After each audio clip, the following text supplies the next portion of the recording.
What is the most infuriating case of double standards you've come across? 35 years ago and it still pisses me off. I got detention in high school, no biggie, I did the crime. However, I was scheduled to work, so I asked for detention, to be delayed for 1 day. Request denied. I pointed out that football players routinely had this rescheduled, to accommodate games and practice. Only answer I got was that's different. My high school English teacher would hear something even remotely phone-like, and explode, whose phone is that?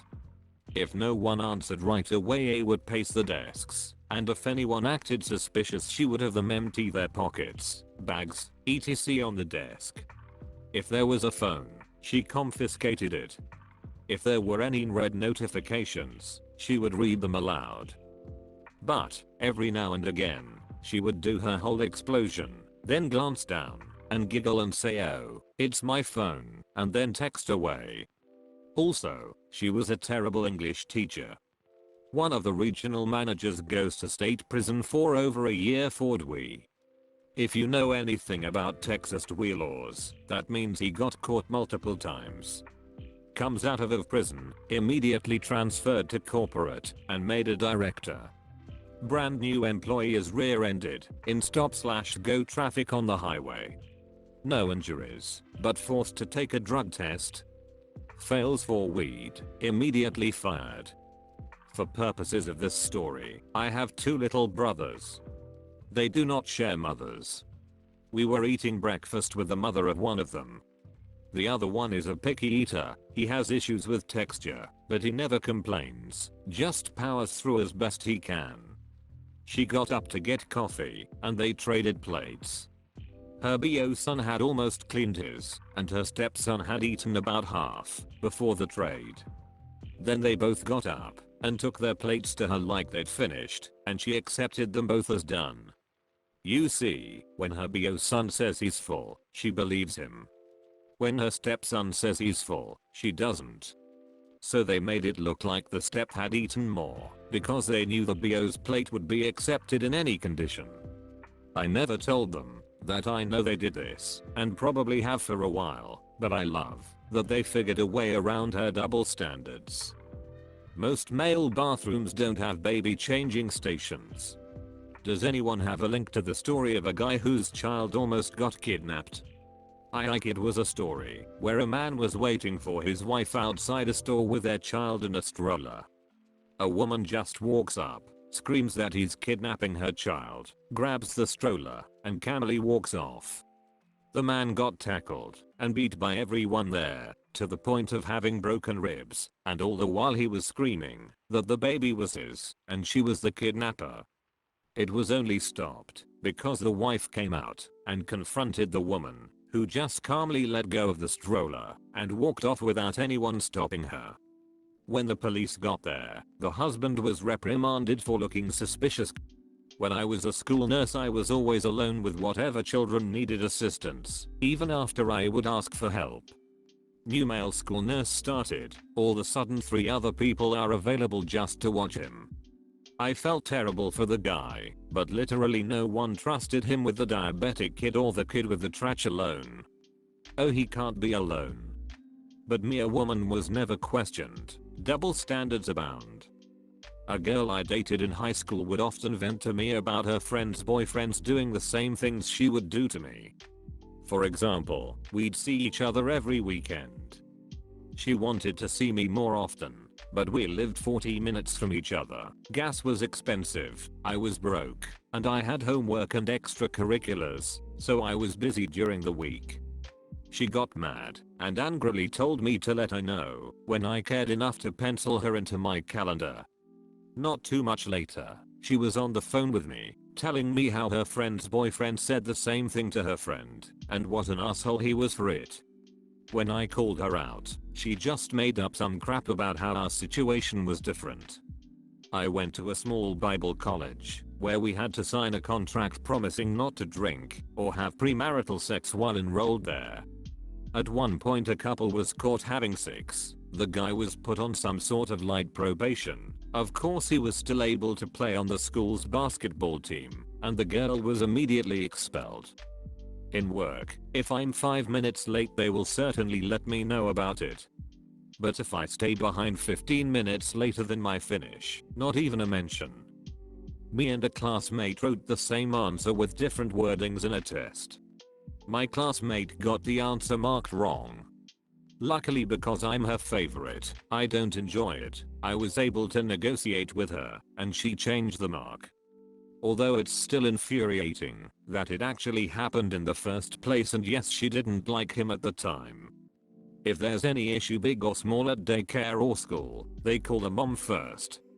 Someone posted on Reddit once, and it really made me laugh, so it stuck with me, that a woman he worked with would make fun of him and call him chicken legs and stuff, wearing shorts, so he finally called her elephant legs and got into trouble with ours.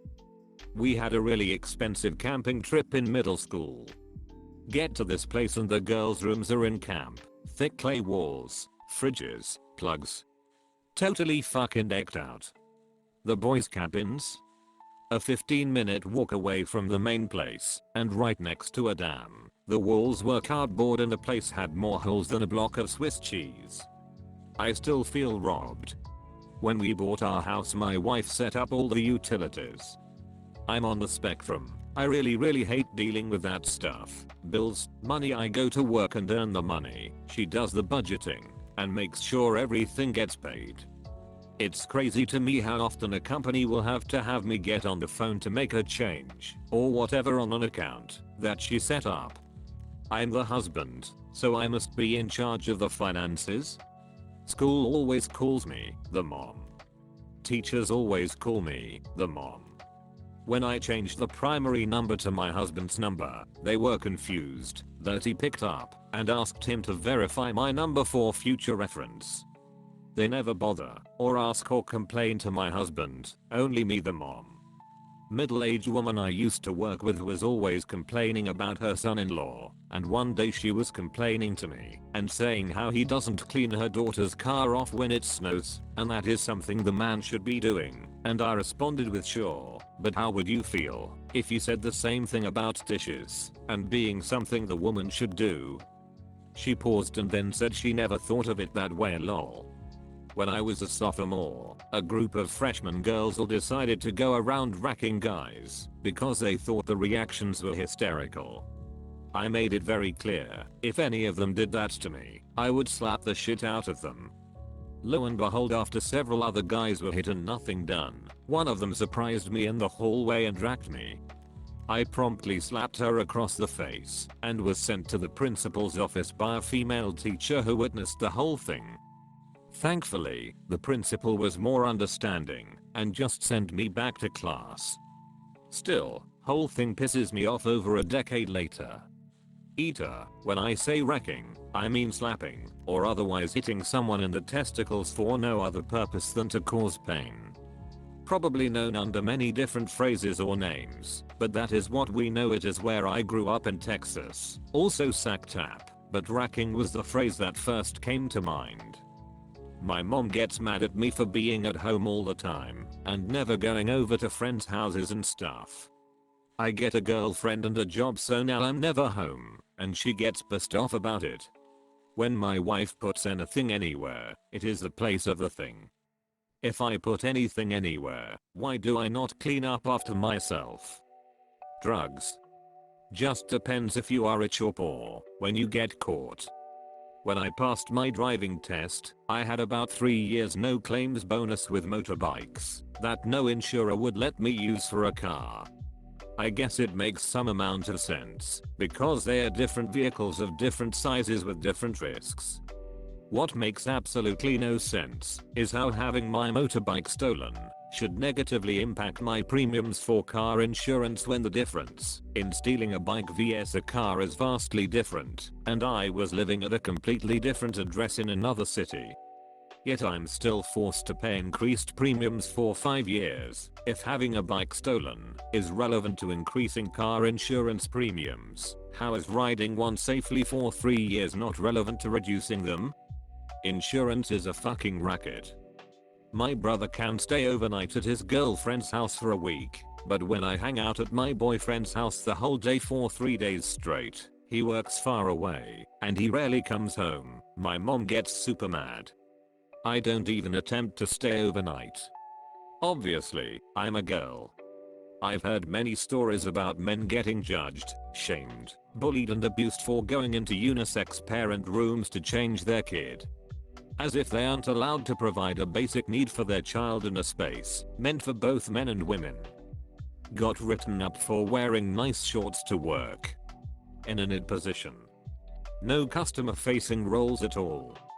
My female manager and all other women in the company were permitted to wear any type of dress or skirt.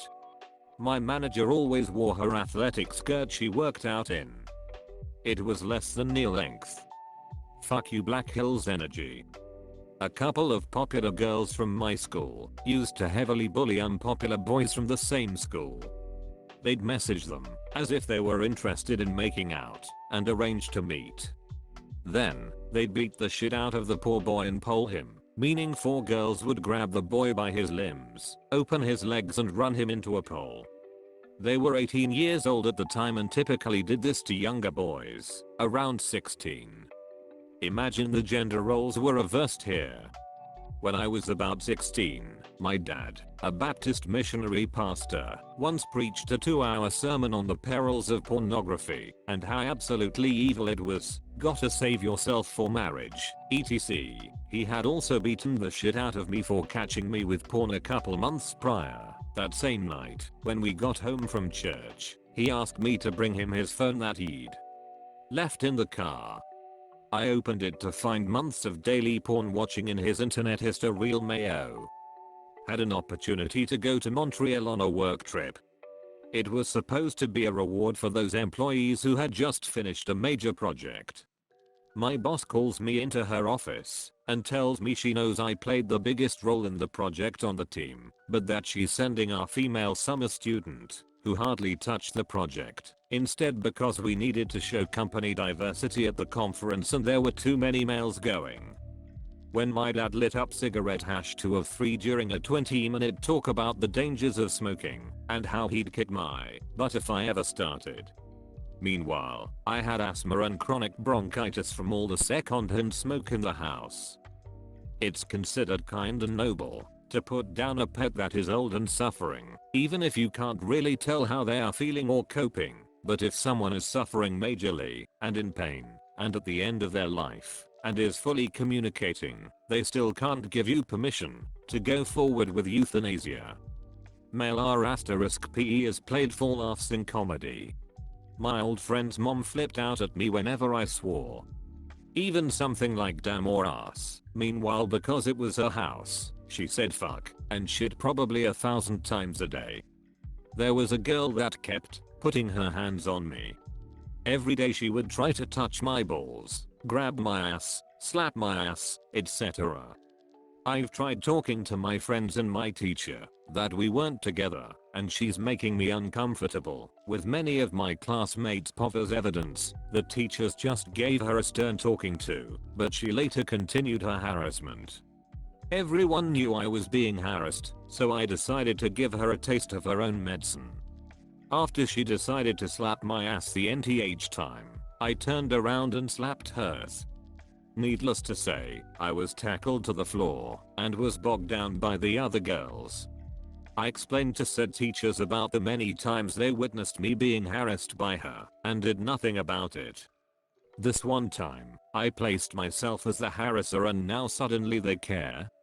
Luckily enough, they brought both me and the girl to the principal's office and warned us not to do it again or else they'll call our parents. She stopped after that.